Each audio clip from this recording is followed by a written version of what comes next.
నటి రణ్యారావు తండ్రి Karnataka DGP rank అధికారి రామచంద్రరావుపై వేటు పడింది.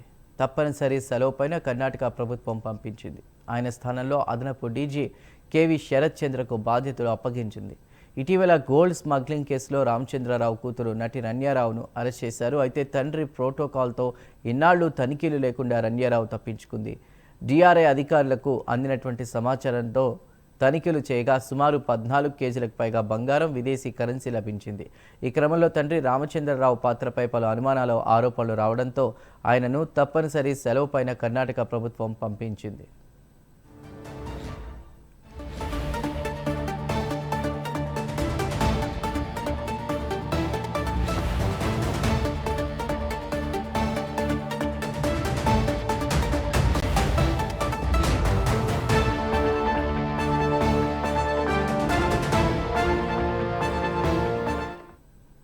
నటి రణ్యారావు తండ్రి కర్ణాటక డీజీపీ ర్యాంక్ అధికారి రామచంద్రరావుపై వేటు పడింది. తప్పనిసరి సెలవుపైన కర్ణాటక ప్రభుత్వం పంపించింది. ఆయన స్థానంలో అదనపు డీజీ కేవి శరత్ చంద్రకు బాధ్యతలు అప్పగించింది. ఇటీవల గోల్డ్ స్మగ్లింగ్ కేసులో రామచంద్రరావు కూతురు నటి రణ్యారావును అరెస్ట్ చేశారు. అయితే తండ్రి ప్రోటోకాల్తో ఇన్నాళ్లు తనిఖీలు లేకుండా రణ్యారావు తప్పించుకుంది. డిఆర్ఐ అధికారులకు అందినటువంటి సమాచారంతో తనిఖీలు చేయగా సుమారు 14 కేజీలకు పైగా బంగారం, విదేశీ కరెన్సీ లభించింది.